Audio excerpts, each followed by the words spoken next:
Hi everyone. This isn't a how-to video. First off, it's just basically a video for my customer slash slideshow to show him what I had to do to get his mower going.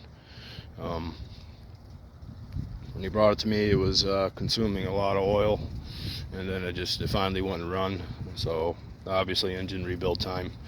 He had it sitting probably for a year, maybe 2 years. I can't remember. Well, some parts were missing off it, and I just had to put those back on. As far as deck belt, pulley was taken off, and the front tire was blown out. It's a John Deere Z925M EFI mower.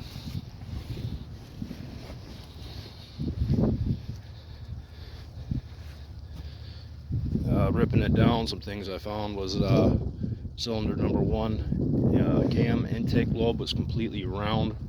Every gasket on this thing was blown out. I mean, it was bad. There was just so much caked on the block, and you could see it in the slideshow of me breaking it down and cleaning, and it was bad. The cam lobe and the pistons themselves, the compression rings looked all right, but the oil control rings, they were just wiped. I mean, they were flat with the piston. They were doing nothing, absolutely nothing. Had an electrical issue with it too. It kept throwing codes, a random e-brake code, and that just seemed to clear itself up as it ran. Also, there was a high-low voltage code getting thrown in the system. Ended up being a bad voltage regulator. It was charging almost 16 volts.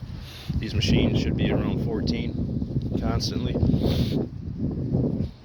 But yeah, I mean, all new gaskets, rings, I mean, whole shebang inside this thing, and she's running great. No smoke. Fuel's kind of old, so she kind of hesitates to start sometimes when it's cold, but there's still half a tank of fuel in it. But once it's running, it runs great, so might as well just burn it out. Yeah, just a quick video and slideshow of what I had to do. Plan on putting some more videos of repairs on the channel, but I'd just like to thank you all for checking out the video slideshow, and I'm happy to get this back to my customer so he can use it in his lawn business again. Thanks for watching.